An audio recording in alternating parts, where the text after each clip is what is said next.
Heavenly Father, you are wonderful, you are excellent, you are marvelous. I say, I worship you, Lord, for you are mighty. You have the whole world in your hands. Heavenly Father, Heavenly Father, you are wonderful. your You name are is excellent. Your name You are is marvelous. I say, I worship you, Lord, for you are mighty. You got the whole world in your hands. you've got the whole world In your hands. You've got the whole world in your I hands. say, you've got the whole world In your hands, you got the whole world in your hands. Let's close our eyes for prayer. Ẹ jẹ́ kí a díjú wa fún àdúrà. Our divine Father, we worship and bless your name. We have sung, you are wonderful, you are marvelous, you are mighty. Olúwa dúpẹ́ lọ́wọ́ yín ní òwúrọ̀ yìí nítorí pé ẹ jẹ́ ìyanu, ẹ jẹ́ Olódùmarè, ẹ jẹ́ alágbára. Thank you, Father, for making us of all kinds, from north, from west, from south, from east, where you have placed us to worship you together. Olúwa dúpẹ́ nítorí pé ẹ gbé wa dìde láti ìlà oòrùn, láti ìwọ̀ oòrùn, láti àríwá àti gúúsù, ẹ gbé wa dìde láti máa jọ́sìn fún yín. May the presence of the Lord be manifest among us. Kí ìyìn Ọlọ́run kí ó di mímọ̀ láàrin wa. May your children receive divine package today. Kí àwọn ọmọ yín kí wọ́n gba ìbùkún ológo lénìí. Thank you for making this program, this meeting possible and guiding it to the end. Olúwa dúpẹ́ nítorí pé ẹ mú kí ìpàdé yìí kó wá sí ìmúṣẹ, ẹ sì ń darí rẹ̀ títí lọ sí òpin. May the name of the Lord be praised now and forevermore. Kí orúkọ Olúwa kó já sí ìyìn ní ìsinsìnyí àti títí láéláé. In Jesus' name we pray. Ní orúkọ Jésù Kristi ni a gbàdúrà. We thank God for bringing the conference, the convention to an end this day. A dúpẹ́ lọ́wọ́ Ọlọ́run nítorí pé ó mú ìpàdé ìpàgọ́ ti ọdún yìí wá sópin lénìí. I thank you for inviting me to be part of the convention. Mo dúpẹ́ lọ́wọ́ yín púpọ̀ nítorí pé ẹ pè mí láti jẹ́ alábàápín nínú ìpàgọ́ náà. I give thanks to God for counting me worthy to bring the word of God to you. Mo dúpẹ́ lọ́wọ́ Ọlọ́run nítorí pé ó kà mí yẹ láti mú ọ̀rọ̀ Ọlọ́run tọ̀ yín wá. All you are receiving from here is coming from the Lord. And my prayer is, it shall remain permanent in your life and in the church. In Jesus' name. Ohun gbogbo tí ẹ ti ń gbọ́ láti ẹnu mi láti ìgbà tí mo ti dé bíbà yìí, ó wá láti ọ̀dọ̀ Ọlọ́run. Àdúrà mi dẹ̀ ni wípé ohun náà tí ẹ ti kọ́ ó máa wà pẹ̀lú yín títí láéláé lórúkọ Jésù Kristi. I'm speaking to you this morning on the God of love and forgiveness. Mo ń sọ̀rọ̀ lénìí lórí àkọlé tó sọ wípé Ọlọ́run ìfẹ́ àti ìdáríjì.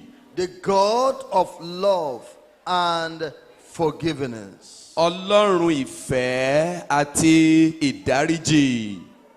In the book of Micah, chapter 7. Nínú ìwé Máíkà orí keje. Micah chapter 7. Ìwé Máíkà orí keje. Micah is after Jonah. Ìwé Máíkà òun ló tẹ̀lé ìwé Jónà. Chapter 7, I read verse 18 to verse 19. Mo fẹ́ ka ẹsẹ̀ kejìdínlógún títí dé ìkọkàndínlógún. Who is a God like unto thee, that pardoneth iniquity, and passeth by the transgression of the remnant of his heritage? Ta ni Ọlọ́run bí ìwọ tí ó ń dárí àìṣedéédéé jì, tí ó ń ré ìyókù ìní rẹ̀ kọjá, kò dàbí ìbínú rẹ̀ dúró títí láé nítorí òun ní inú dídùn sí àánú. He retaineth not his anger forever, because he delighteth in mercy. Kò dá ìbínú rẹ̀ dúró títí láé nítorí òun ní inú dídùn sí àánú. He will turn again. He will have compassion upon us. He will subdue our iniquities, and thou will cast all their sins into the depths of the sea. Yóò yí padà, yóò ní ìyọ́nú sí wa, yóò sì tẹ́ àìṣedéédéé wa ba. Ìwọ ó sì sọ gbogbo ẹ̀ṣẹ̀ wọn sínú ọ̀gbun òkun. Our God is the God that forgives sins. Ọlọ́run wa jẹ́ Ọlọ́run tó máa ń dárí ẹ̀ṣẹ̀ jì. The reason why you can see human beings praising God and thanking Him out of a pure heart, holy life is because God can forgive sins. Ìdí tí ó fi rí ọmọ ènìyàn tí ń yin Ọlọ́run lógo, òun náà ni wípé Ọlọ́run wa ó jẹ́ Ọlọ́run tó máa ń dárí jì ni.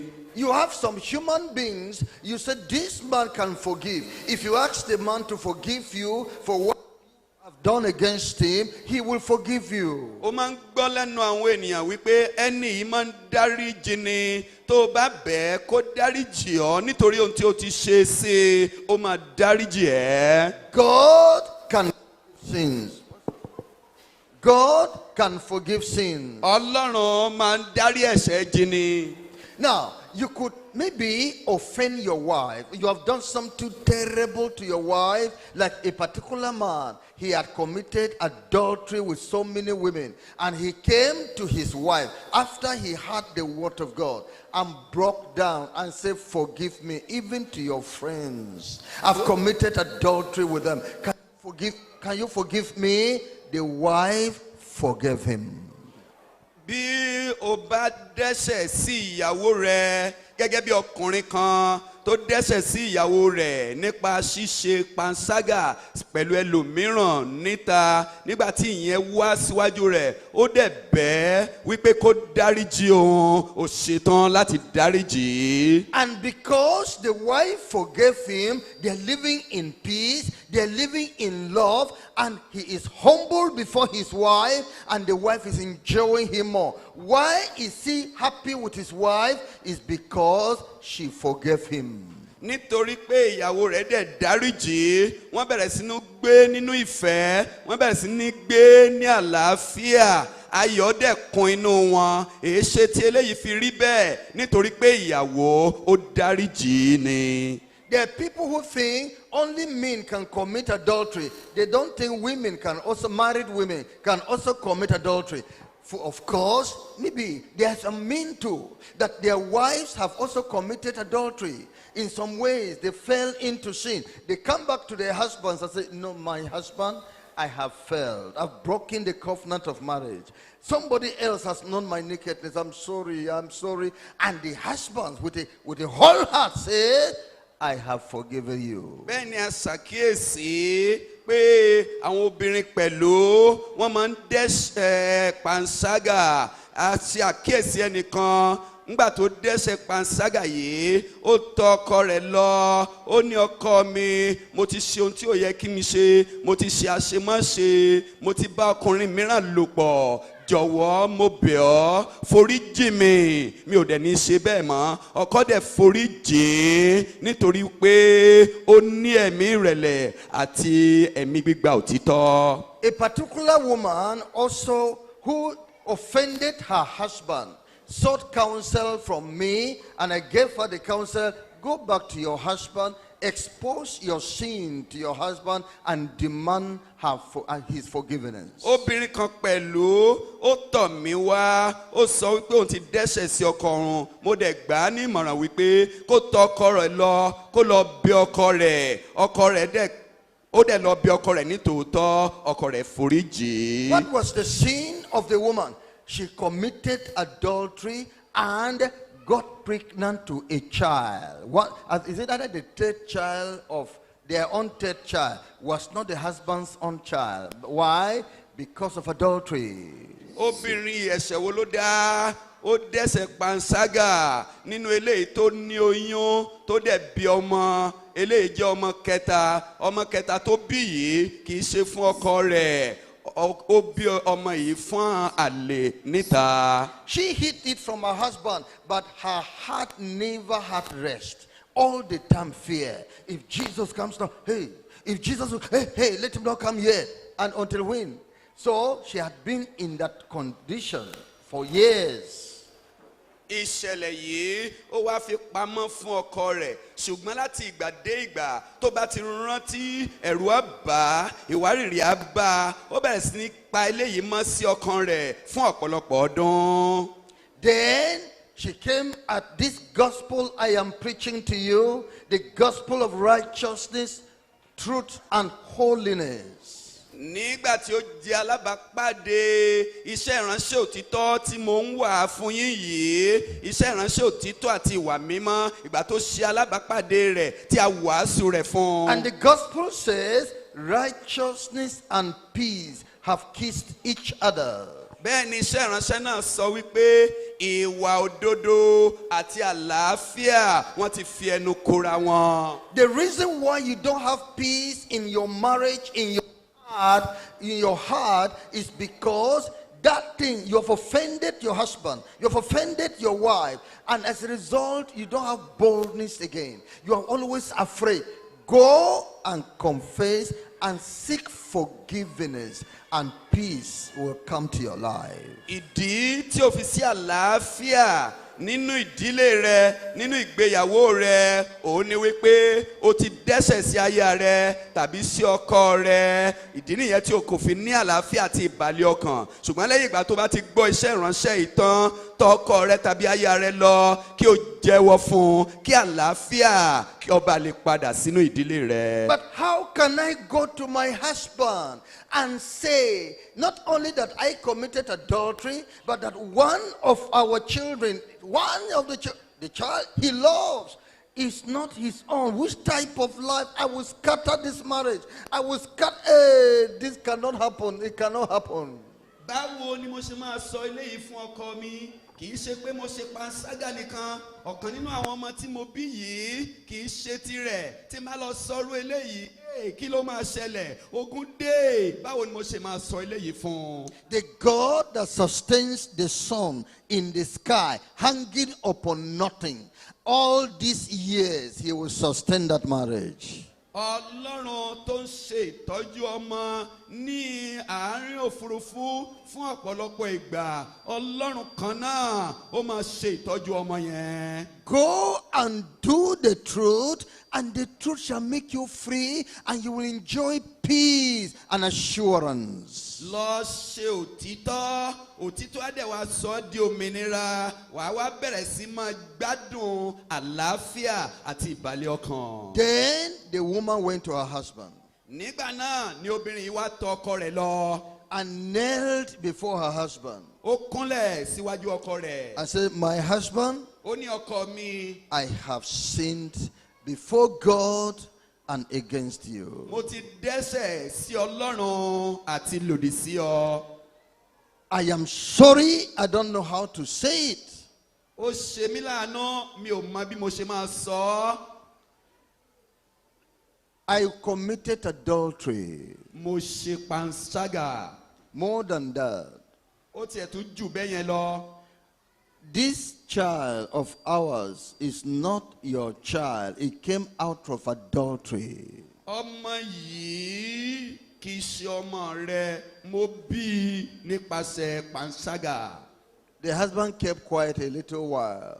Ọ̀run gan dákẹ́ jẹ́ fún ìgbà díẹ̀. I said, say again. Say what you are saying. Ó ní tóun tí ó sọ yẹn sọ, mo fẹ́ gbọ́ lẹ́ẹ̀kan sí i. I committed adultery. Mo dẹ́ṣẹ̀ panṣágà. This child, I got his pregnancy from another man. Although it's our third child, they have either 4 children or so, but I got the pregnancy when we had trouble in the house and I ran away from the house. A man met me there outside, and this is what has happened. Ọmọ yìí bó lè jẹ́ pé ọmọ wa ni bẹ̀tí mo fẹ́ jẹ́wọ́ fún ọ wípé kì í ṣe ìwọ ló ní oyún ọmọ náà, mo gba oyún rẹ̀ wá láti ta nítorí pé a kò ní ọmọkùnrin, mo gba oyún rẹ̀ wá láti ta. The husband kept quiet a while Ọkọ rẹ̀ wá dákẹ́ fún ìgbà díẹ̀. and opened his mouth and said, now I know my wife is a Christian.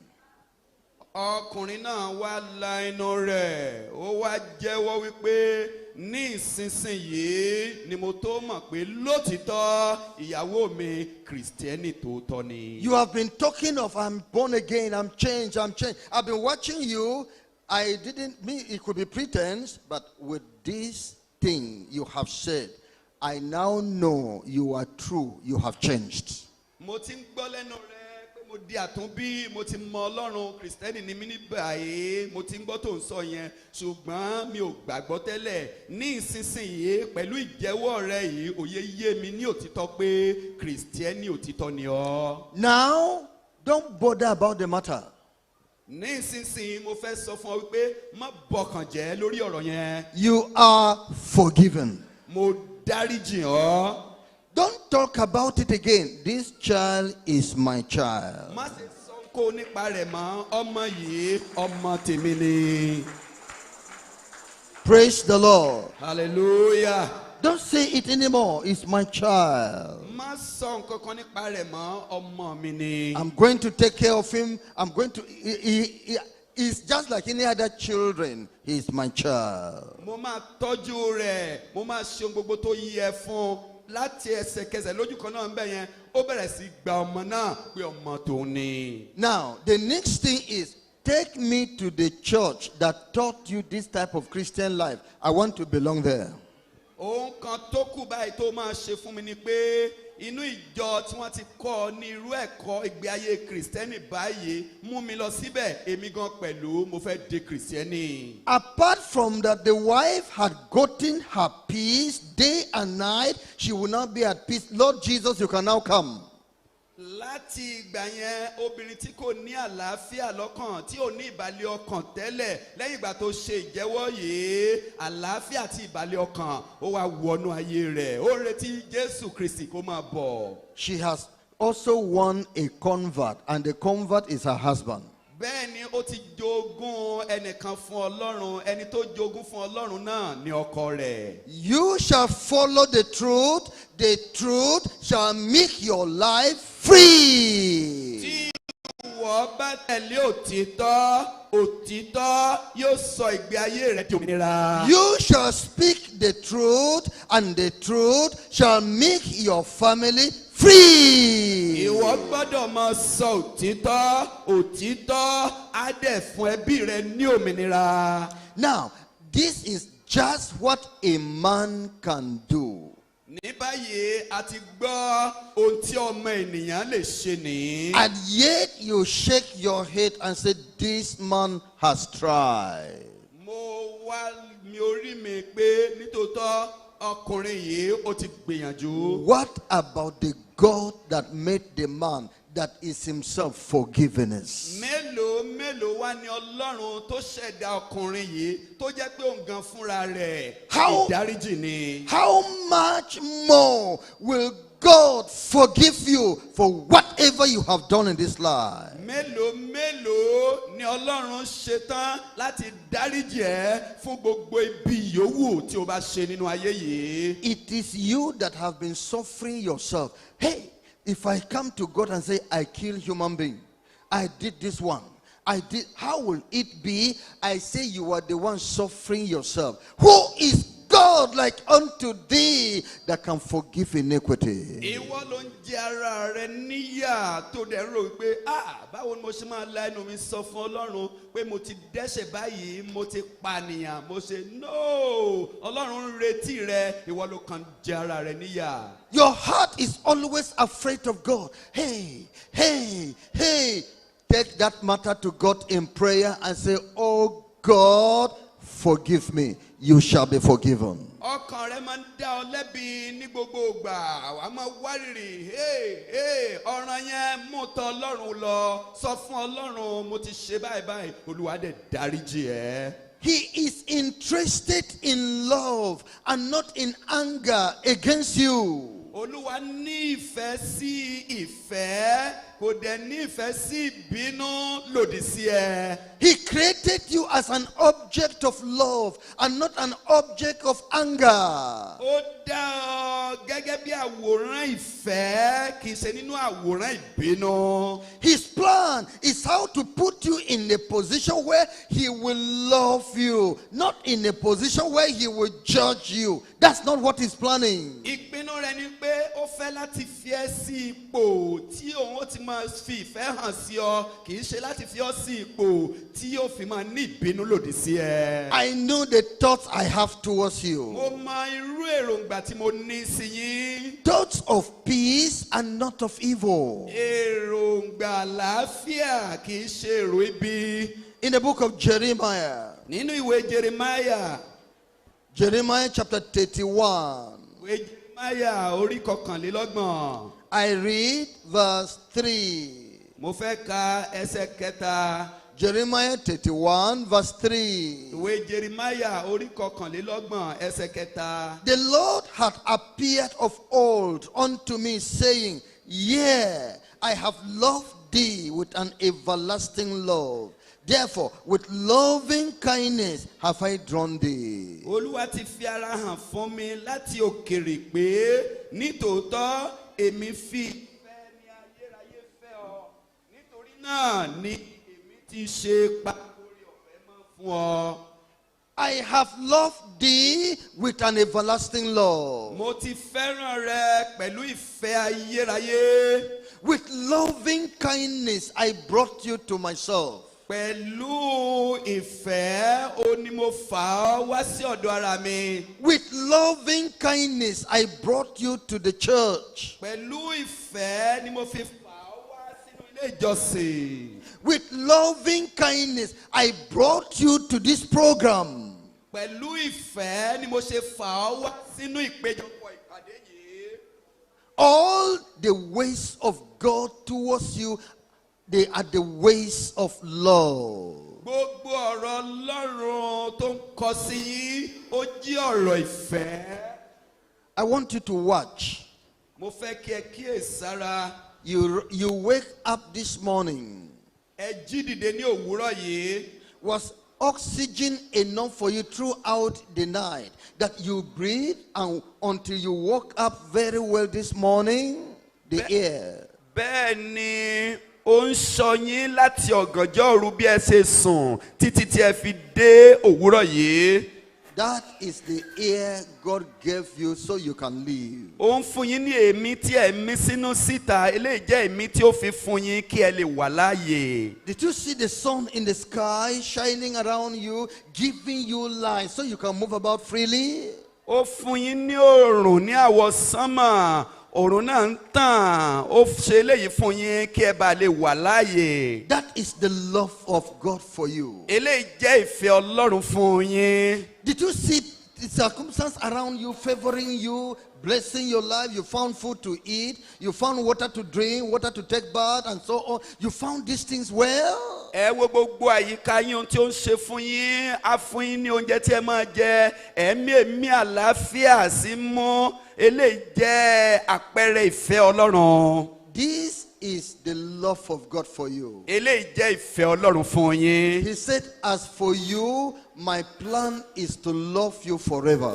Ó ní bí ó ṣe ti òun ní ìfẹ́ òun sí yín, ó ní láti fẹ́ yín títí láéláé. If you cooperate with me as the sun has never ceased any day, you will never see my love for you ceasing any day. Tí o bá fọwọ́sowọ́pọ̀ pẹ̀lú mi, bí oòrùn kò ṣe kùnà láti ràn ní ọjọ́ kan, ìfẹ́ mi sí yín kò ní kú. For God so loved the world. Torí Ọlọ́run fẹ́ràn aráyé tó bẹ́ẹ̀ gẹ́. And the world is you. The world, ayé tí a ń sọ yìí ìwọ gan ni. The most important persons in the world is human being, are human beings. Ohun tí ó ṣe pàtàkì jù nínú ayé, òun náà ni ọmọ ènìyàn. The thing that attracts God's attention to this world is mankind. Ohun tí ó mú kí ojú Olúwa kó wà nínú ayé yìí, ó ní ọmọ ènìyàn. For God so loved the world. Torí Ọlọ́run fẹ́ràn aráyé tó bẹ́ẹ̀ gẹ́. Put your name there. Fi orúkọ rẹ sínú àwọn ayérayé yẹn. For God so much loves you. Torí Ọlọ́run fẹ́ràn rẹ tó bẹ́ẹ̀ gẹ́. That is why he has done many things for you. Ìdí nìyí tí ó ti fi ṣe ọ̀pọ̀lọpọ̀ nǹkan fún yín. Up to giving his only begotten son for you. Títí débi wípé ó fi ọmọ rẹ̀ kan ṣoṣo fún yín. In the book of Hosea. Nínú ìwé Hósíà. Hosea chapter 2. Ìwé Hósíà orí kejì. The Lord again is speaking there. Ọlọ́run tún bá wa sọ̀rọ̀ níbẹ̀. Yes. In verse 19 ní ẹsẹ̀ kọkàndínlógún and 20. àti ẹsẹ̀ ogún. And I will betroth thee unto me forever.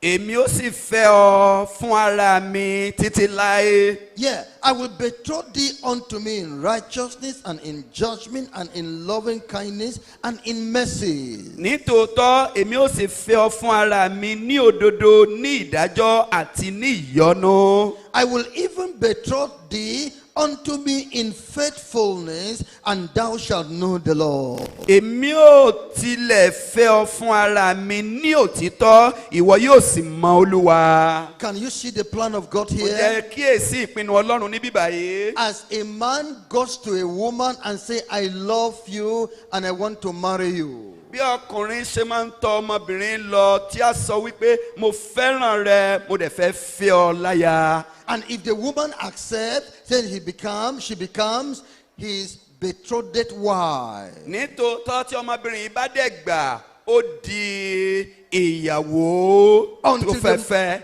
Until the marriage time will come. Títí tí ayẹyẹ ìgbéyàwó fi máa wáyé.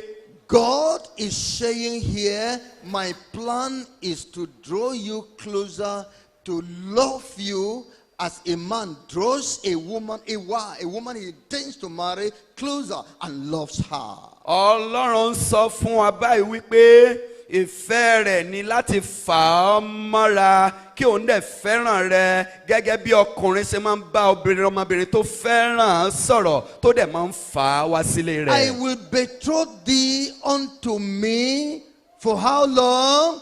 Forever. Ó ní mo máa fẹ́ ọ fún ìgbà pípẹ́ láéláé. That's the plan of God. Eléyìí jẹ́ ète àti ìpinnu Ọlọ́run. Showing the love God has for you. Nítòótọ́ ìfẹ́ tí Ọlọ́run ní fún yín ó dára gidi. He said, I will even betroth thee unto me in righteousness. Ó ní màá dẹ̀ fẹ́ ọ nínú òdodo. I will teach you my righteousness. Màá kọ́ yín ní òdodo mi. I will help you to do my righteousness. Màá ràn ọ́ lọ́wọ́ láti hùwà òdodo mi. I will help you to live a righteous life. Màá ràn yín lọ́wọ́ láti gbé ìgbé ayé òdodo. This is my plan. Eléyìí jẹ́ ète mi. I'm going to strengthen you in the righteous life. Mo máa fi agbára fún yín láti gbé ìgbé ayé òdodo. I'm going to give you freedom from sin. Mo máa fún yín ní òmìnira kúrò nínú ẹ̀ṣẹ̀. I'm going to give you victory over Satan. Mo máa fún yín ní ìṣẹ́gun lórí èṣù. I will betroth thee unto me in righteousness. Mo máa fẹ́ràn yín nínú òdodo. And in judgment. Àti nínú ìdájọ́. Judgment talks about the ways of God, the word of God. ìdájọ́ ń sọ nípa ọ̀rọ̀ Ọlọ́run. The righteous precepts of God. Ìwà òdodo Ọlọ́run. I'm going to bring you close to me and show you what you will do to please me. Mo máa fà yín súnmọ́ ọ̀dọ̀ mi, màá dẹ̀ ṣàlàyé fún yín ohun tí ẹ máa ṣe. And in loving kindness, Àti nínú ìdùnnú àti ìfẹ́. God is very rich. Ọlọ́run lọ́rọ̀. God is mighty. Ọlọ́run wa jẹ́ Olódùmarè. And he says, I am going to bring you close to myself to show my riches in your life. Ó ní èmi á fà yín súnmọ́ ọ̀dọ̀ mi láti fi ìṣeun ọrọ̀ ìfẹ́ mi hàn fún yín. I'm going to draw you close to myself to show my power in your life. Ó ní mo máa fà ọ́ súnmọ́ ọ̀dọ̀ mi láti fi agbára mi hàn nínú rẹ. I am going to decorate you with my gifts. Ó ní mo máa ṣe ọ́ lọ́ṣọ̀ọ́ pẹ̀lú àwọn ẹ̀bùn mi. I will show you my love. Mo máa fi ìfẹ́ mi hàn fún yín. That's the promise of God for you. Eléyìí jẹ́ ìlérí Ọlọ́run fún yín. And in mercy, Àti nínú àánú, I will show you mercy. mo máa fi àánú hàn fún yín. I know you. Mo mọ̀ yín. I know your frame. Mo mọ ìwà yín. I know your weakness. Mo mọ ẹ̀gàn yín. My plan is if you come to me, I will constantly show you mercy, helping you to live the way I want. Ìpinnu mi ni pé tí o bá wá sí ọ̀dọ̀ mi, màá fi ìfẹ́ hàn sí yín síwájú àti síwájú. Bẹ́ẹ̀ ni ẹ̀yin yóò dẹ̀ mọ̀ mí. I will constantly pity your situation because I am a father and I pity people. I will pity you and help you. Mo máa ní ìkáàánú fún ipò tí o wà nítorí mo jẹ́ Ọlọ́run aláàánú. Màá káàánú fún yín, màá dẹ̀ ṣàánú fún yín. I will even betroth you unto me in faithfulness. Bẹ́ẹ̀ ni màá dẹ̀ fẹ́ràn rẹ gédégédé fún ara mi nínú òtítọ́. Yes, I want you to be faithful. Ní tòótọ́, mo fẹ́ kẹ́ jẹ́ olódodo. Faithful to my word. Kẹ́ jẹ́ olódodo sí ọ̀rọ̀ mi. Faithful to the Christian life. Kẹ́ jẹ́ olódodo sí ìgbé ayé Kìrìsìtẹ́nì. Faithful in the Christian service. Kẹ́ jẹ́ olódodo nínú iṣẹ́ ìsìn Kìrìsìtẹ́nì. I will help you to be faithful. Mo máa ràn yín lọ́wọ́ láti jẹ́ olódodo. Faithful means not changing. Òdodo tàbí òtítọ́ túmọ̀ sí pé kí a má ṣe yí padà. I will help you, you will not change. Mo máa ràn ẹ́ lọ́wọ́, ò ní yí padà. I will help you, you will not change from the truth. Màá ràn ẹ́ lọ́wọ́, ò ní yí padà kúrò nínú òtítọ́. You will not change from my ways. Ò ní yí padà kúrò ní ọ̀nà mi. I am going to help you. Mo máa ràn ẹ́ lọ́wọ́. I will betroth you in faithfulness. Faithfulness means dependability. Someone can depend upon you. Mo máa fà yín mọ́ra, màá dẹ̀ jẹ́ olótìtọ́ fún yín. Olótìtọ́ ni wípé ẹni tí ó ṣe é fọkàn tán, tó ṣe é fẹ̀yìntì. I will make you strong enough that I, your God, will depend upon you. Mo máa mú kí ẹ jẹ́ olótìtọ́ débi wípé èmi tí mo jẹ́ Ọlọ́run yín, màá dẹ̀ bẹ̀rẹ̀ sí fọkàn tán yín. I am going to make you an example as a leader so that the people will not see you changing. You will be steadfast in this Christian life. Mo máa ṣe yín gẹ́gẹ́ bí olùdarí, àwọn èèyàn á rí yín nítòótọ́ pé ẹ jẹ́ olótìtọ́, wọn ò dẹ̀ ní yí padà kúrò nínú ìgbé ayé Kìrìsìtẹ́nì tí wọ́n ń gbé. And he said, and thou shalt know the Lord. Ó dẹ̀ tún wá sọ wípé nígbà náà ẹ̀yin yóò mọ Olúwa. Your mind is moving left and right. Who is God? How does it look like? How is he? He said, he will show you himself. Ọkàn yín rìn sọ́tún sósì, wá ń béèrè wípé ta ni Ọlọ́run, ta ni Olúwa. Ó ní òun yóò máa fi hàn yín ẹni tí òun ń ṣe.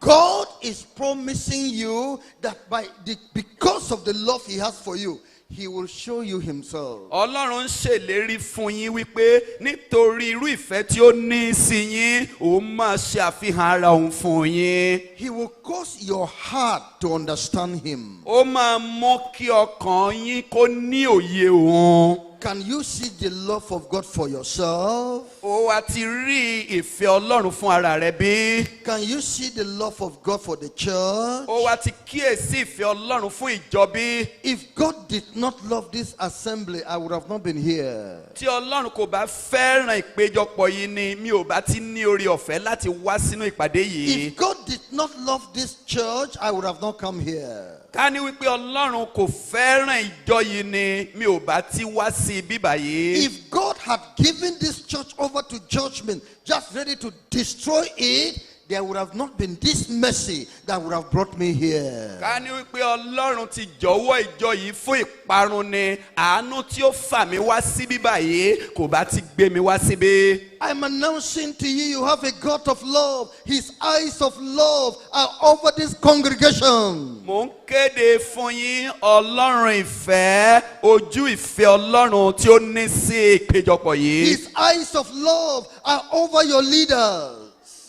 Ojú rẹ̀ tó kún fún ìfẹ́ ó wà lórí àwọn olùdarí yín. His eyes of love are over the members of the church. Ojú ìfẹ́ Ọlọ́run ó wà lórí gbogbo ọmọ ìjọ yìí. The children making noise there now as though they are in school, the eyes of love are upon them. Àwọn ọmọ wẹ́wẹ́ tó dúró síbi tí wọ́n ń pariwo yẹn, ojú Ọlọ́run tó kún fún ìfẹ́ ó wà lórí wọn.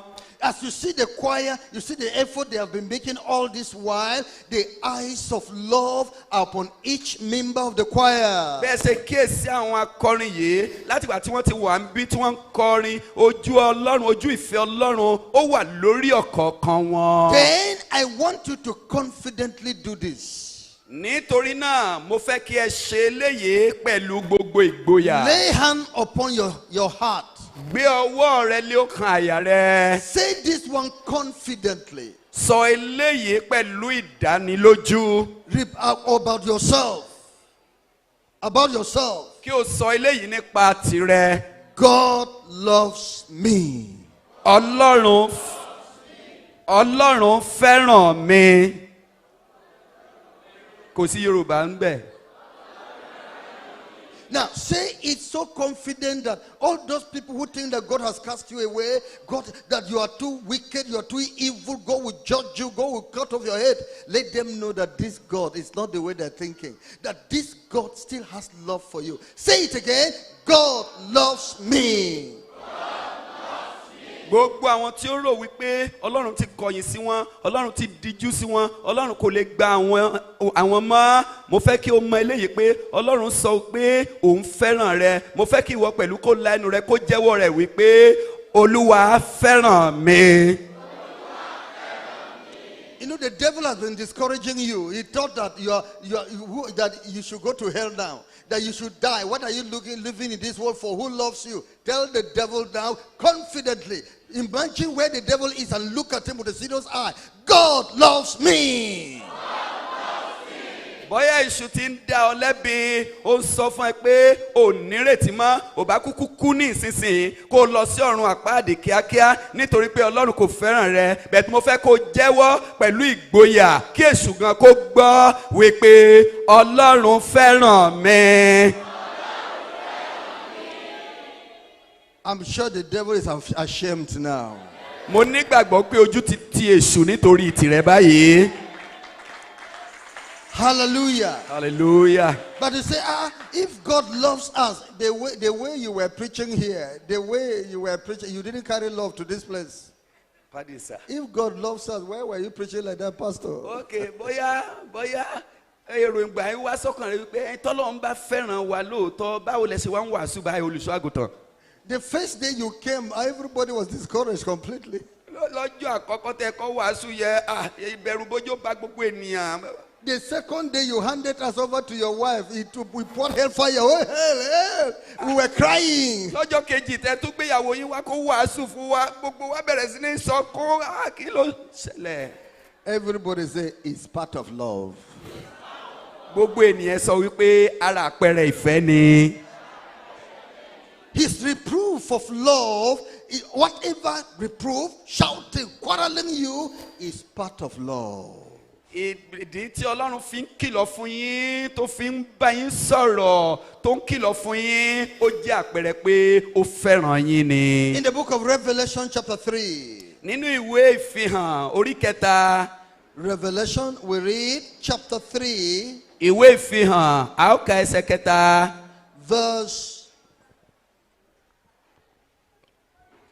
Revelation chapter 3, Ìwé verse ìfihàn 19. orí kẹta ẹsẹ̀ kọkàndínlógún. As many as I love, I rebuke and chasten. Be zealous therefore and repent. Gbogbo àwọn tí èmi bá fẹ́ ni mo ń bá wí tí mo sì ń nà, nítorí náà ní ìtara kí o sì ronúkúwàdà. As many as I love, I rebuke. Iye àwọn tí mo fẹ́ràn ò ní mo máa ń bá wí. I quarrel them. Mo ń nà wọ́n. I shout at them. Mo kígbe sí wọn. Because I want them to change. Torí pé mo fẹ́ kí wọ́n yí padà. I don't want them to continue in evil and perish. Mi ò fẹ́ kí wọ́n tẹ̀síwájú nínú ibi ṣíṣe kí wọ́n wá ṣègbé. No. Rárá. A story was told of a particular man. A gbọ́ ìtàn nípa ọkùnrin kan. This man was in primary school. He passed through one teacher. That teacher was no nonsense teacher. Ọkùnrin yìí nígbà tí ó wà nílé ìwé alákọ̀ọ́bẹ̀rẹ̀ ó ní olùkọ́ kan. Olùkọ́ yìí ni olùkọ́ tí ó gba jẹ̀gẹ̀dẹ̀. You must not come late. You must not come late to class. O gbọ́dọ̀ pẹ́ wá sí kíláàsì. Is the type that when you come as a small boy, he puts your head under his tie and handles you here at the back. Ó jẹ́ àpẹẹrẹ àwọn olùkọ́ tó jẹ́ pé tó bá mú orí rẹ̀ bọ abẹ́ báyìí, á wá bẹ̀rẹ̀ sí fìyà jẹ ọ́ látẹ̀yìn. He will beat you. Ó máa nà ẹ́. He will beat you. Ó máa nà ẹ́. You want to struggle. How will you struggle? Tó bá fẹ́ Because you're under his tie. Tó bá fẹ́ yí làkàkà It's not gbára you're ẹ a small sílẹ̀. boy under his Kò tie. possible ò lè gbára ẹ sílẹ̀ lọ́wọ́ ẹ̀ tó ró ti mú ẹ mọ́ tán. And he will aim at this your leg, tie it here. Bẹ́ẹ̀ ni a fi ẹsẹ̀ a fi mú ẹ mọ́lẹ̀. And give it to you there. Ó máa fún ẹ ní ẹgbàá níbẹ̀. They hated him. Wọ́n kórìíra olùkọ́ yẹn. They hated him. Wọ́n kórìíra olùkọ́ yìí. So anytime they were coming late to school. Ní gbogbo ìgbà tí wọ́n bá pẹ́ lẹ́yìn kan tó wá sí sùkúù. See him there, see him there. Wọ́n á máa yọjú wo wọ́n á ní wò ń bẹ̀ ó nìyẹn o. They will enter the other side, the bush part, bush. Wọ́n á wá lọ gba inú igbó wọnú ọgbà ilé ìwé. To avoid that man. Kí wọ́n má bàa ṣe bọ́ sọ́wọ́ ọkùnrin yìí. But when he finished school, he went to the university, finished and got work and was doing well. He bought a car. Nígbà tó kúrò ní ipò yìí ó lọ sí yunifásítì lẹ́yìn ìgbà tó jáde ó bẹ̀rẹ̀ sí ní ṣiṣẹ́ ó wá ra ọkọ̀ ayọ́kẹ́lẹ́ kan. He came with a car to this teacher. Ó wá pẹ̀lú ọkọ̀ ayọ́kẹ́lẹ́ yìí ó tọ̀ olùkọ́ yìí wá. And said, "Sir, thank you for every time you beat me." Ó ní olùkọ́ mi mo dúpẹ́ púpọ̀ lọ́wọ́ yín fún gbogbo ìgbà tẹ́ ń nà mí. I didn't understand. Mi ò ní òye tẹ́lẹ̀. I thought it was hatred. Mo rò wípé ìkórìíra lẹ kórìíra mi. But later my understanding opened. Ṣùgbọ́n ní ìkẹyìn iyè mi ṣí. If you didn't beat me the way I was growing up, I wouldn't have finished my school. Ká ní pé ò nà mí ni bí mo ṣe ń lọ mi ò bá ti ní àǹfààní àti parí ẹ̀kọ́ mi. It was because you gave me attention particularly Nítorí pé ó dá ojúlé mi dáadáa. that made me to be what I am now. Òun ló jẹ́ kí n da ohun tí mo dà lénìí. I have come with this car to show you appreciation. Mo ti wá pẹ̀lú ọkọ̀ ayọ́kẹ́lẹ́ yìí láti fi fún yín pé mo mọ̀ọ́re. And handed over to that primary teacher a car. Ó dẹ̀ gbé ọkọ̀ ayọ́kẹ́lẹ́ yìí fún olùkọ́ iléèwé alákọ̀ọ́bẹ̀rẹ̀ náà. As many as I love, I rebuke. Iye àwọn tí mo fẹ́ràn àwọn ni mò ń bá wí. We came with rebuke to this church because God loves them. A wá pẹ̀lú ìbáwí fún ìjọ yìí nítorí pé Ọlọ́run fẹ́ràn yín. You didn't know what I did to your leaders. Ẹ ò mọ ohun tí mo ṣe fún àwọn olùdarí yín. It was a tense work we did among them. Ó jẹ́ àkókò tí ó le gan nígbà tí mo wà pẹ̀lú wọn nínú ọbẹ̀ Jesus yẹn. gave me a message to them that they were not performing. Jésù fún mi ní iṣẹ́ ìránṣẹ́ fún wọn wípé wọn ò ṣe tó. He said they were not living well. They were not living well. Ọlọ́run wá sọ fún wọn wípé wọn ò mọ gbé dáadáa. It was a time we had yesterday for how many hours? Should be more than 4 hours. Yes sir. Mo wà pẹ̀lú wọn fún ohun tó ju wákàtí 4 lọ. Now you have a new church. Láti ìsinsìnyí lọ ẹ ti ní ìjọ tuntun. I say you have a new church. Báyìí ẹ ti di ìjọ tuntun. The leaders will be doing well now. Leaders will be doing well now. Àwọn olùdarí yín wọ́n á máa ṣe déédéé báyìí. And the members also will be doing well now. Àwọn olùdarí yín wọ́n á máa ṣe dáadáa láti ìsinsìnyí lọ. The choir will be dressing well now. Àwọn akọrin wọ́n á máa wọṣọ ní ọ̀nà tó bójúmu báyìí. Everybody here shall be dressing well now. Gbogbo ọmọ àjọ yìí á bẹ̀rẹ̀ sí máa wọṣọ lọ́nà tó bójúmu báyìí. So you can now see the reproof, the sharp word was because of love. Ẹ lè ní òye báyìí wípé ìbáwí àti ìnanilẹ́gba yẹn torí ìfẹ́ ni. As many as I love, I rebuke and chasten. Iye àwọn tí mo fẹ́ràn ni mo ń bá wí ni mo dẹ̀ ń nà. In the book of Proverbs, Nínú ìwé àwọn òwe. chapter 27, Orí kẹtàdínlọ́gbọ̀n. verse 5 and 6. Ẹsẹ̀ karùn-ún àti ìkẹfà. Proverbs 27, verse 5 and 6. Ìwé òwe orí kọkàndínlọ́gbọ̀n ẹsẹ̀ karùn-ún àti ìkẹfà. Open rebuke is better than secret love. Ìbáwí ní gbangba ó sàn ju ìfẹ́ tí ó farasin lọ. Faithful are the wounds of a friend, Òtítọ́ lé ọgbẹ́ ọ̀rẹ́. but the kisses of an enemy are deceitful. Ṣùgbọ́n ìfẹnukonu ọ̀tá ó ní ẹ̀tàn. The rebuke was openly. Ìbáwí ní gbangba. What I said here about what was open. Ohun gbogbo tí mo sọ ní bíbáyìí mo sọ ní gbangba. Yes. Bẹ́ẹ̀ ni. I could even make mention of, see this one, the dressing was too tight. Mo I tilẹ̀ said tọ́- it.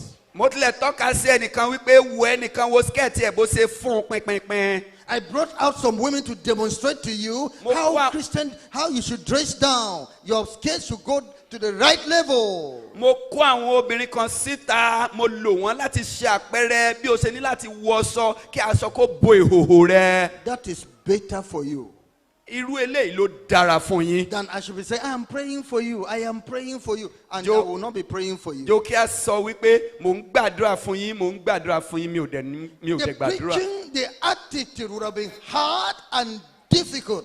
Better at the what?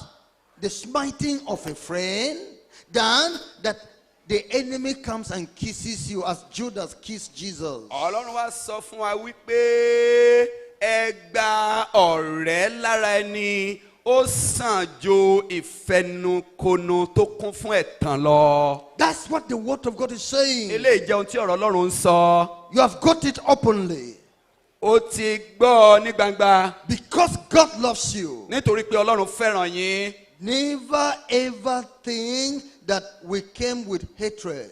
Ẹ má ṣe rò lọ́kàn yín pé a wá pẹ̀lú ìkórìíra yín. Never ever think that we came with pride.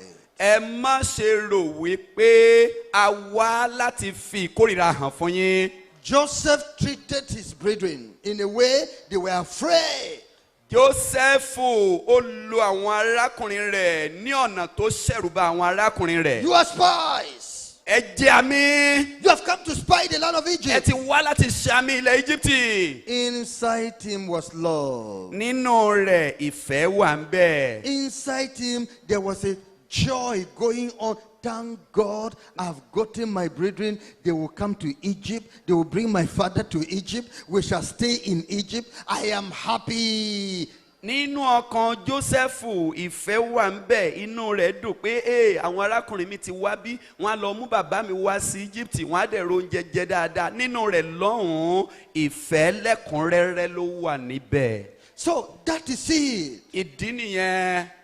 That is it. Ó nìyẹn ará. Now, Báyìí, the Bible tells us Bíbélì sọ fún wa in Jeremiah, nínú ìwé Jeremiah, talking about the right response you should now give to God's divine love. eléyìí wá ń tọ́ka sí ìwà rere tó yẹ kí ẹ hù Now that fún ìfẹ́ Ọlọ́run sí yín. God has rebuked you out of his love, Báyìí tí Ọlọ́run ti bá yín wí láti inú ìfẹ́ wá, what should be your response? kí wá ni ohun tí ó máa jẹ́ ojúṣe yín?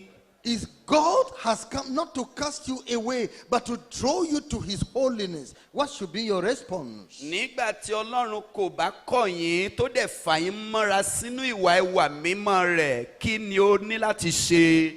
Jeremiah chapter 3. Ìwé Jeremiah orí kẹta, Verse 12 to verse 15. ẹsẹ̀ kejìlá títí dé ìkarùndínlógún. The Bible says, go and proclaim these words toward the north and say, return, thou backsliding Israel, saith the Lord, and I will not cause mine anger to fall upon you, for I am merciful, saith the Lord, and I will not keep anger forever. Lọ kí o sì kéde ọ̀rọ̀ wọ̀nyí ní ìhà àríwá, kí o sì wí pé, yí padà ìwọ Ísírẹ́lì apẹ̀yìndà, lé Olúwa wí, èmi kì yóò jẹ́ kí ojú mi kí ó korò sí ọ, nítorí èmi ní àánú, lé Olúwa wí, èmi kì yóò sì pa ìbínú mi mọ́ títí láéláé. What the Lord is saying is, return from your backsliding. Ohun tí Ọlọ́run sọ bíbá ẹni wípé padà kúrò nínú ìwà àpẹ̀yìndà rẹ. Come, confess your sins to God and to one another. Wá kí o jẹ́wọ́ ẹ̀ṣẹ̀ rẹ fún ara yín àti fún Ọlọ́run. Now, forgive one another and make peace. Báyìí ẹ foríjì ara yín kí ẹ dẹ̀ máa gbé pọ̀ ní àlàáfíà. God is saying, I'm not interested to keep anger over you for too long. Ọlọ́run sọ wípé òun kò wà láti mú ìbínú wà lórí yín títí láé. Change your dressing. Ẹ yí ìwọṣọ yín padà. Change your attitudes. Ẹ yí ìwà yín padà. Change, you're hiding from people. Your face is very strong towards people. There's no love. You're not expressing love. God has rebuked you. Repent of that type of lie. Bóyá ojú rẹ máa ń ṣẹ̀rù bà àwọn ènìyàn, ìfẹ́ ò hàn lójú rẹ, àwọn èèyàn máa ń sá fún ẹ. Ọlọ́run sọ pé kó yí padà nítorí Ọlọ́run fẹ́ràn rẹ ni. You're too full of suspicion, avoiding everybody. Not everybody, people should not come closer because this one is Satan, this one is demon, this one is dog, this one.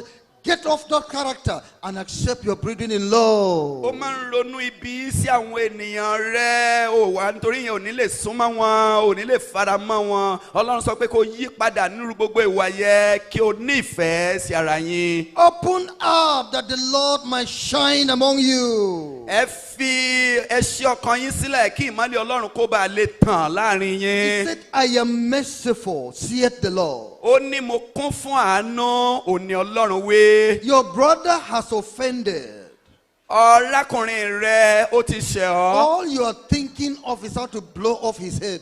Ohun tí ò ń ronú ni bó ṣe máa da ìgbà tí bò ó. All you are thinking of is how to get him out of the ministry. Ohun tí ò ń ronú lọ́kàn rẹ ni pé bó ṣe máa fi ìjọ sílẹ̀. He has offended. He has offended. Ó ti ṣẹ̀ mí, ó ti ṣẹ̀ mí. Do you know the mercy of God over human beings? beings? ǹjẹ́ ó máa nú Ọlọ́run lórí àwọn ọmọ ènìyàn bí? Do you know the mercy of God over his life? Ó máa nú Ọlọ́run lórí ayé rẹ̀ bí? Do you know the mercy of God over her life? Ó máa nú Ọlọ́run lórí ìgbé ayé rẹ̀ bí? I am merciful, saith the Lord. Mo jẹ́ aláàánú ni Olúwa wí. I am a God that can forgive. Èmi ni Ọlọ́run tó ń dáríjì ni. I am a God that can change a person. Èmi ni Ọlọ́run tó lè yí ohun gbogbo padà. Leave vengeance unto me. I know how to handle it. Fi ohun gbogbo sílẹ̀ fún mi, mo mọ bí mo ṣe máa yanjú rẹ̀. Some of these offenders can easily be changed. I know it. Ọ̀pọ̀lọpọ̀ àwọn tó rò pé wọ́n dẹ́ṣẹ̀ yìí ó rọrùn láti yí wọn padà. So I know how to do it.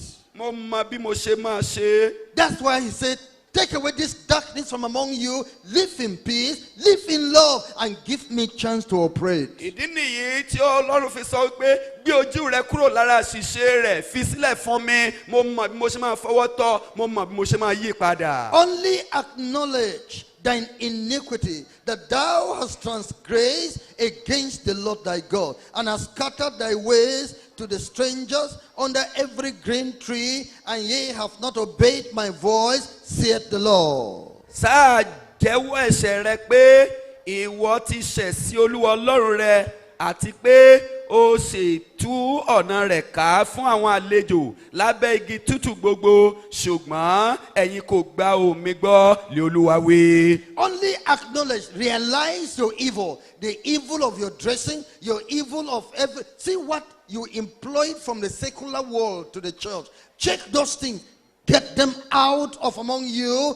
That's what the Lord is saying. Repent, cleanse yourself. Kìkì kí o jẹ́wọ́ ìwà ibi, kìkì kí o jẹ́wọ́ gbogbo ìwà pálapàla, gbogbo àwọn nǹkan tó ti kó láti inú ayé wá sínú inú ayé inú ìjọ, gbogbo nǹkan wọ̀nyẹn yọwọ́ kúrò nínú rẹ̀ kó o sọ pé Olúwa mo ronúpìwàdà, wàá rìn bí ìfẹ́ rẹ̀ á ṣe máa tẹ̀síwájú fún ẹ. We have told you and are telling you, this dancing that came from the world to the church must be removed if the church must be holy.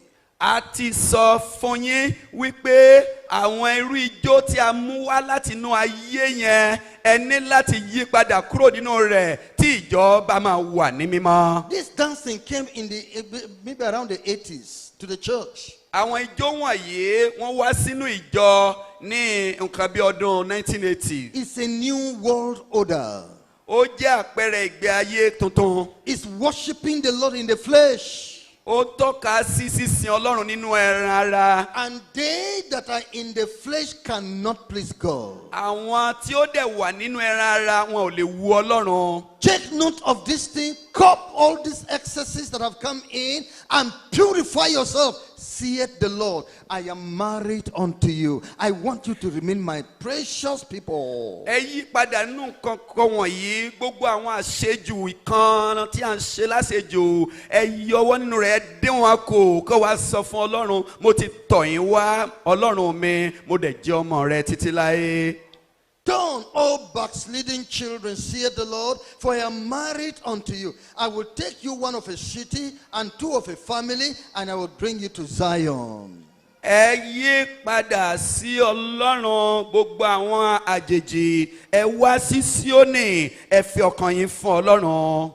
And I will give you pastors according to mine heart, who shall feed you with knowledge and understanding. Èmi yóò sì fún yín ní olùṣọ́ àgùntàn tó jẹ́ ẹni ọkàn mi, ẹni tó máa kọ́ yín ní ìmọ̀ àti òye. I am going to pour knowledge and understanding upon the ministers. Mo máa fi ọgbọ́n ìmọ̀ àti òye fún àwọn ìránṣẹ́ Ọlọ́run mi. I am going to put my word of truth, righteousness, and holiness upon your ministers. Mo máa fi ọ̀rọ̀ òtítọ́ mi, ọ̀rọ̀ òdodo àti ìwà mímọ́, mo máa fi sí inú ayé àwọn ìránṣẹ́ mi. I am going to raise up new ministers of truth, righteousness, and holiness among you. Èmi yóò dẹ̀ tún gbé àwọn ìránṣẹ́ mi tó máa kọ́ yín ní ẹ̀kọ́ òtítọ́ àti òdodo láàrin yín. I am going to often be bringing ministers of truth, righteousness, and holiness to minister to you. Èmi yóò bẹ̀rẹ̀ sí mú àwọn ìránṣẹ́ mi láti wá sọ̀rọ̀ òtítọ́, ọ̀rọ̀ òdodo àti ọ̀rọ̀ ìwà mímọ́ fún I'm yín. doing all these things because I love you. Mo ń ṣe gbogbo nǹkan wọ̀nyí nítorí pé mo fẹ́ràn yín. Because I want you to be in heaven with me. Nítorí mo fẹ́ kí ẹ lè wà pẹ̀lú mi. Because I don't want you to go to hell. Nítorí pé mi ò fẹ́ kí ẹ lọ sí ọ̀run I àpáàdì. have talked to other people, but they have hardened their hearts against me. Mo ti sọ̀rọ̀ fún àwọn ènìyàn tí wọ́n ti ṣí àyà wọn lé lòdì sí mi. But I can see in you a willingness.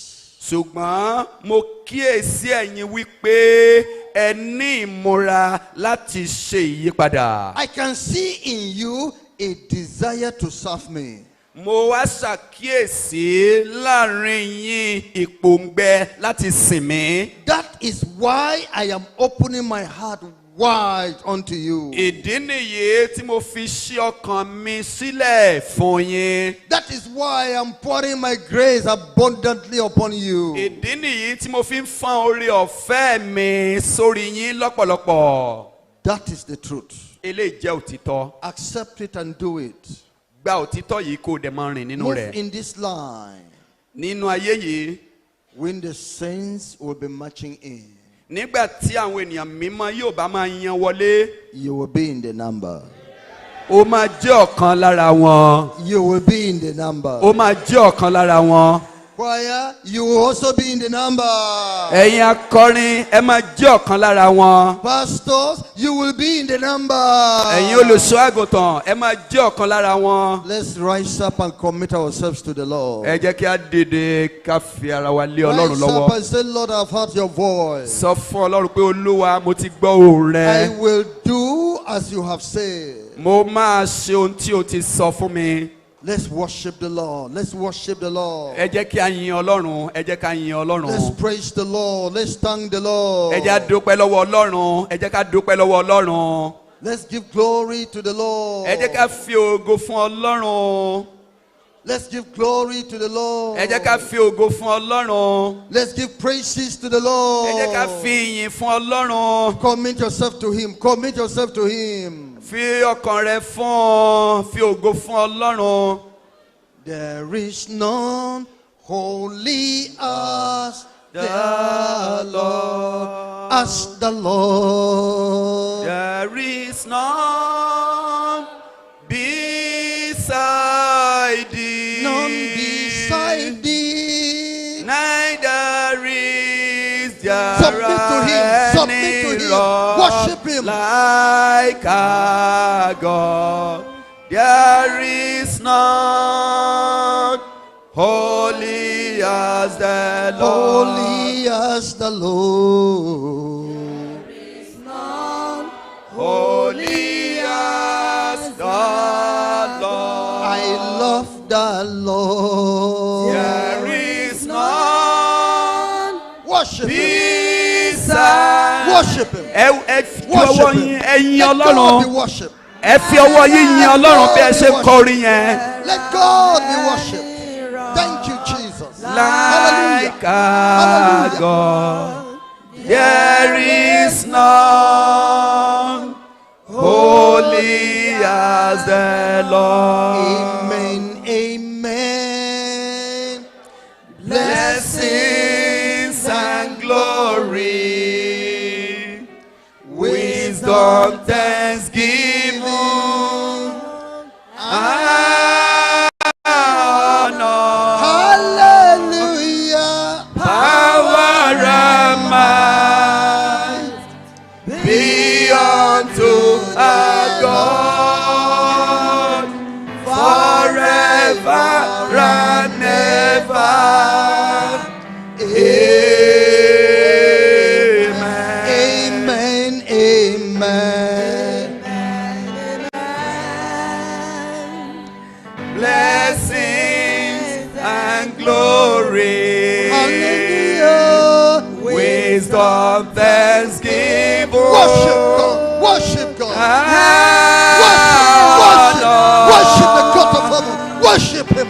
power and might be unto our God forever and ever. Amen.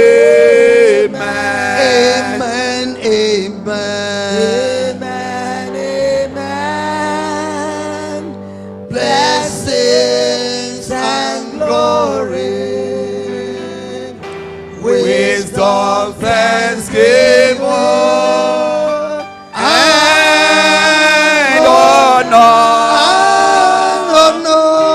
power and might be unto our God forever and ever.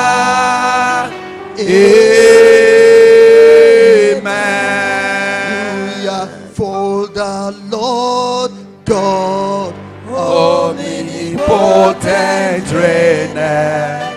Hallelujah, hallelujah, praise the Lord. Hallelujah, Hallelujah, for the Lord God omnipotent reigneth. the God of heaven, we worship. Hallelujah, We worship him. hallelujah, praise the Lord. Hallelujah, Hallelujah, for the Lord God omnipotent reigneth. Hallelujah, hallelujah, praise the Lord. hallelujah, Hallelujah, for the Lord God omnipotent reigneth.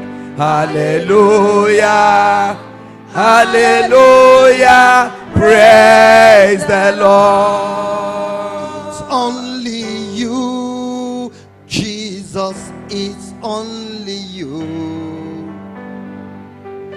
It's only you, Jesus, it's only you. It's only you.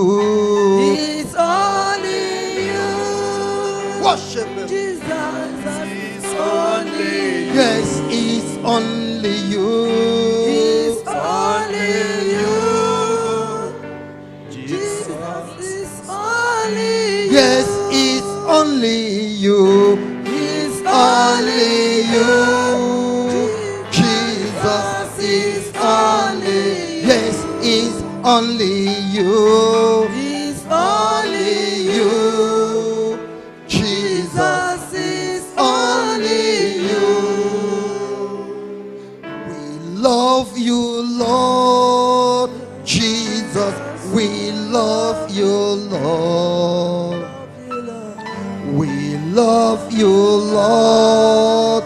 Jesus, we love you, Lord. We love you, Lord. We love you, Lord. Jesus, we love you, Lord. Yes, we love you, Lord. We love you, Lord. Jesus, we love you, Lord. We love you, Lord. We love you, Lord. Love you, Yes, we Lord. love you, Lord. We love you, Lord. Jesus, we love you, Lord. You are the Lord. Jesus, you are the Lord. You are the Lord. Jesus, you are the Lord. You are the Lord. You are the Lord. Jesus, you are the Lord. You are the Lord. Jesus, you are the Lord. Now, go before him and submit yourself to Jesus and promise you will serve him forevermore. Bẹ́ẹ̀ni jọ̀wọ́ ara rẹ fún Jésù ṣe ìlérí wípé wàá sìn títí láéláé jọ̀wọ́ ara rẹ fún un. Your eyes have opened to righteousness Your eyes have opened to the truth. Tell the Lord you will walk on the truth. A ti ṣí ojú rẹ sí ìwà òdodo, a ti ṣí ojú rẹ sí ìwà mímọ́. Sọ fún Olúwa wípé wàá bẹ̀rẹ̀ sí ní máa rìn nínú òtítọ́ àti òdodo. Receive grace to walk with Jesus.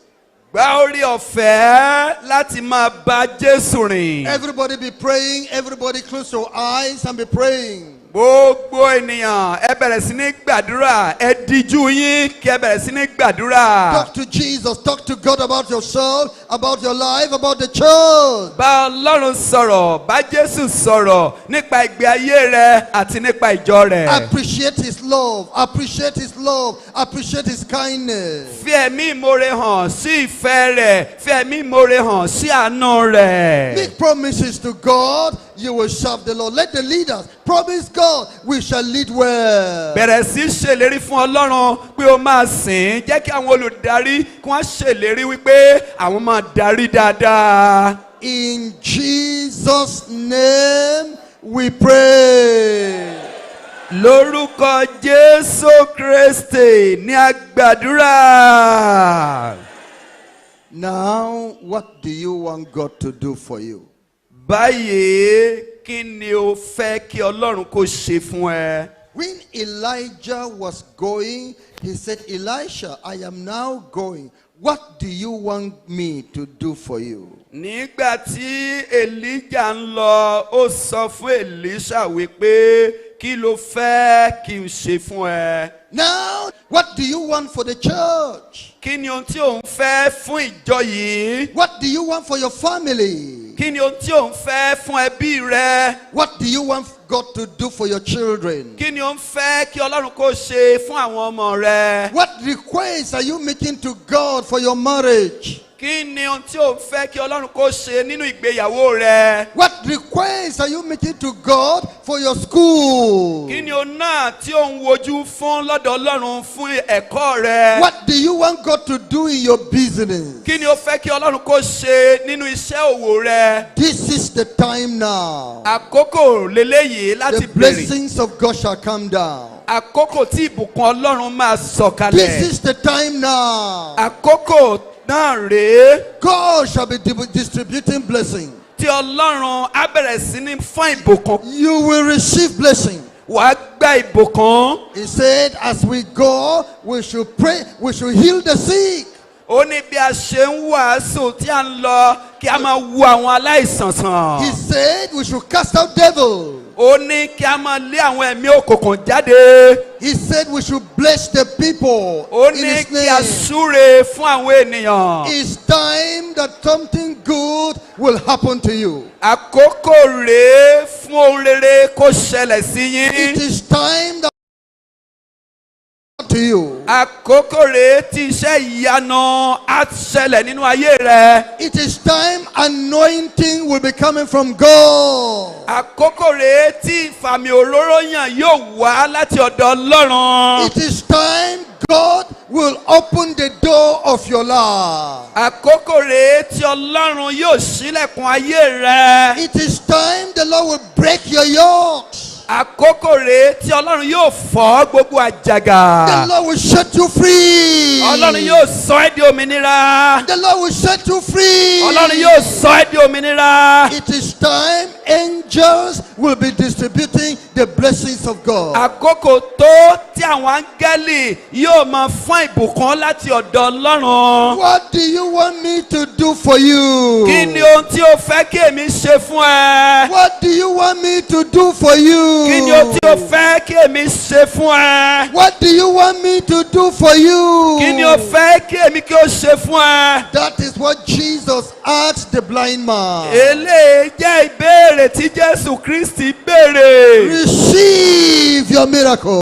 Gba iṣẹ́ ìyanu rẹ báyìí. Receive your miracle. Gba iṣẹ́ ìyanu rẹ báyìí. Receive your miracle. Gba ìyanu rẹ báyìí. In Jesus' name we pray.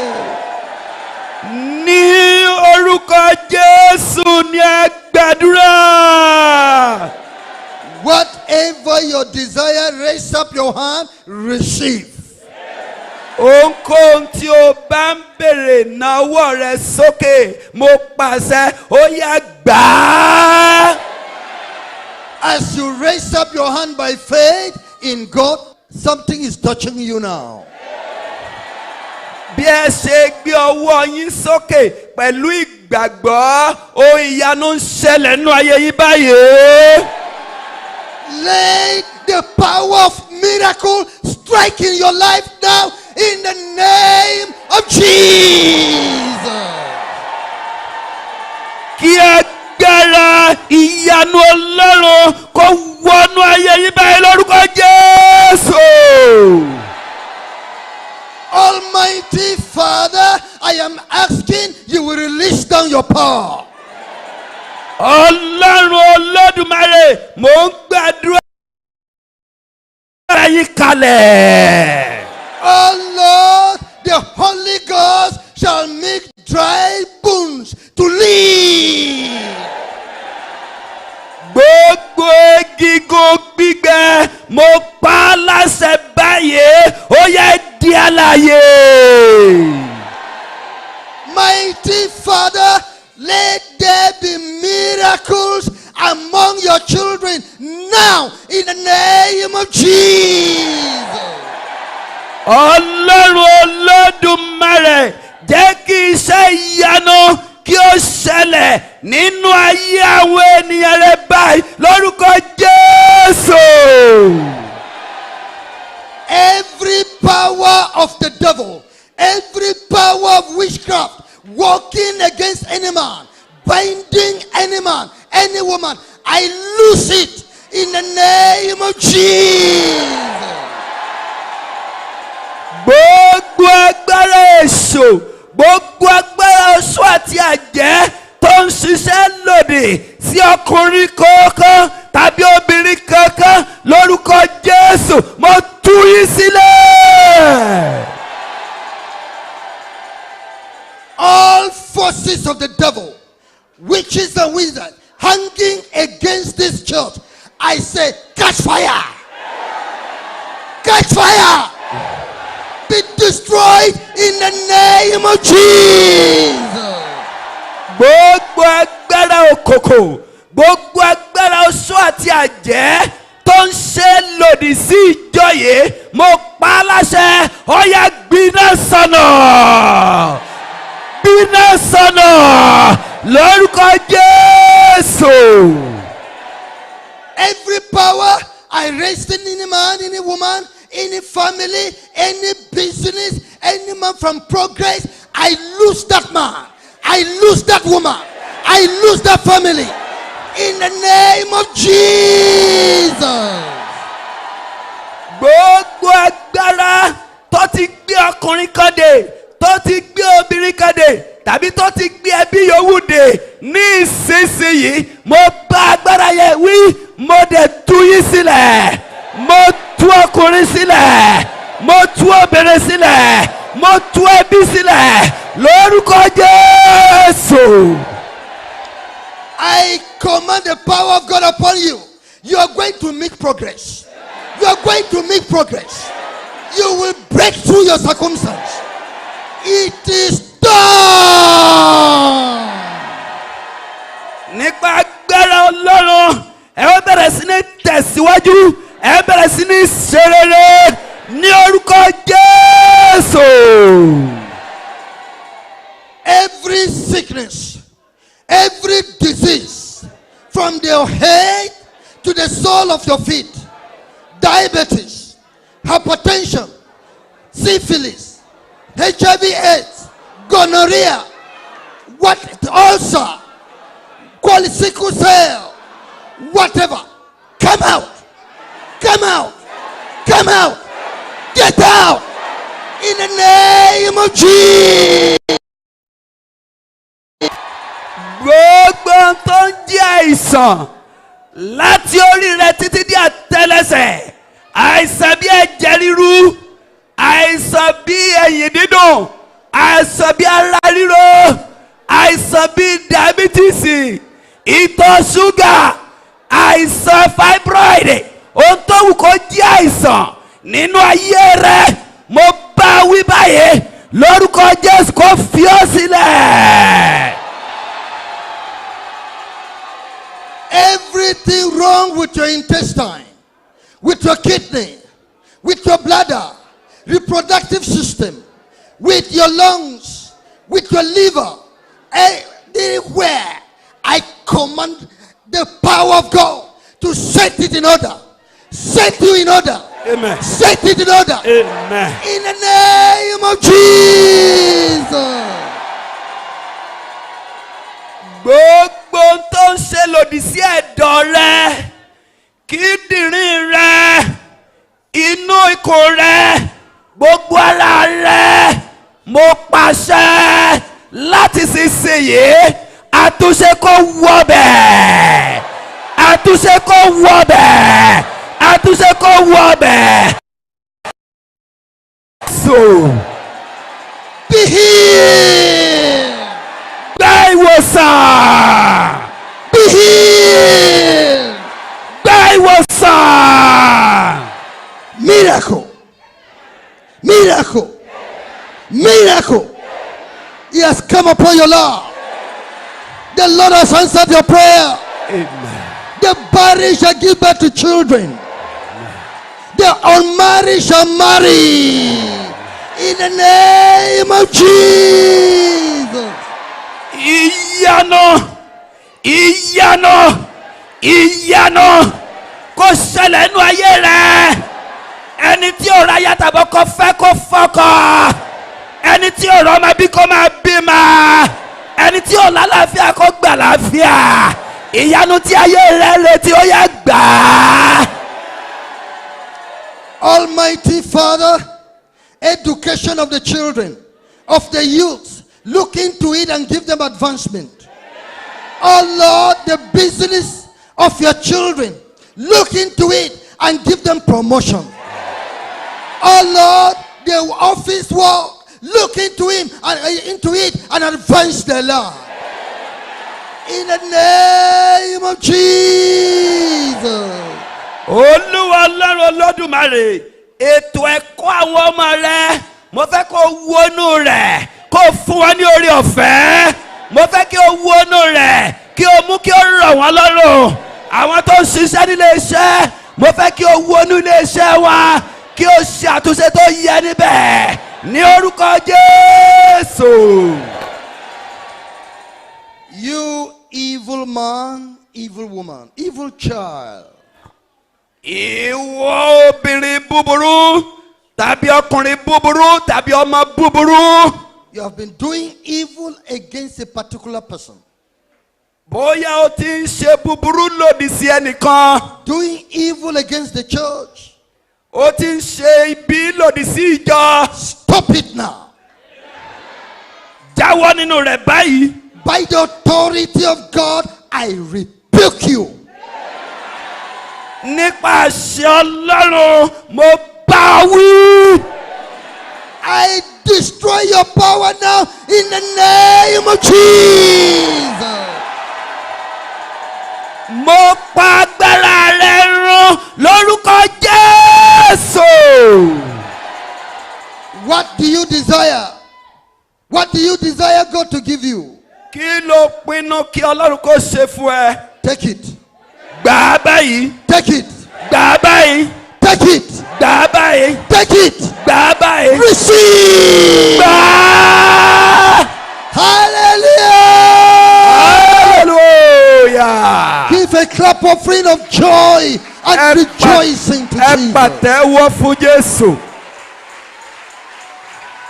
The message you have just listened to is a production of Holiness Revival Movement Worldwide. Holiness Revival Movement Worldwide is a non-denominational ministry that is given to the propagation of Christ's righteousness and holiness in churches and nations of the world through crusades, revival meetings, production and spread of holiness literature and materials. For other spiritual materials, messages or inquiries, contact us on 0816 902 3948 or 0805 683 4323. You can also reach us through our email address holinessrevivalmovement@gmail.com. God bless you. For God so loved the world that he gave his only begotten Son, that whosoever believes in him should not perish, but have everlasting life. For God sent not his Son into the world to condemn the world, but that the world through him might be saved. Hallelujah. Jesus, I believe in you.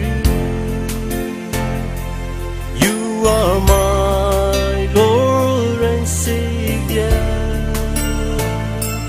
I believe in you. You are the living Savior. I believe in you. You are my Lord and Savior. I believe in you. You are the living Savior. You came from heaven. You died for my sins. You purchased me with your blood. You are my Lord and my Savior. You left your throne above and took up the form of a servant for my sins. Oh Lord Jesus, you are the living Savior. Jesus, I believe in you. I believe in you. 'Cause you are my Lord and Savior. You are my Lord and Savior. Jesus, I believe in you. I believe in you, Lord, 'cause you are the living Savior. Jesus, I believe in you, Lord, 'cause you are my Lord and Savior. You are my Lord and Savior, Lord. I believe. That's why I believe in you, Lord. Oh, Jesus. You are my living Savior. I believe in you. I love you, Lord. I believe in you. You are the living Savior. I believe in you. I love you, Lord. I love you. I believe in you. You are the living Savior. Jesus, I believe in you. I believe in you. You are my Lord and Savior. You are my Lord and Savior. I believe in you, Lord. Oh, you are the living Savior. Jesus, I believe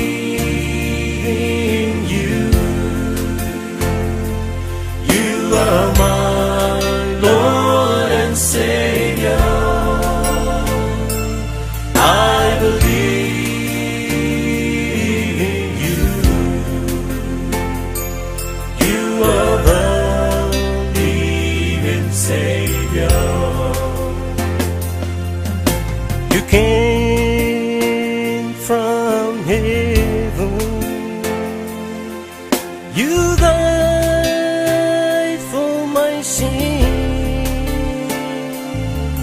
You purchased me with your blood.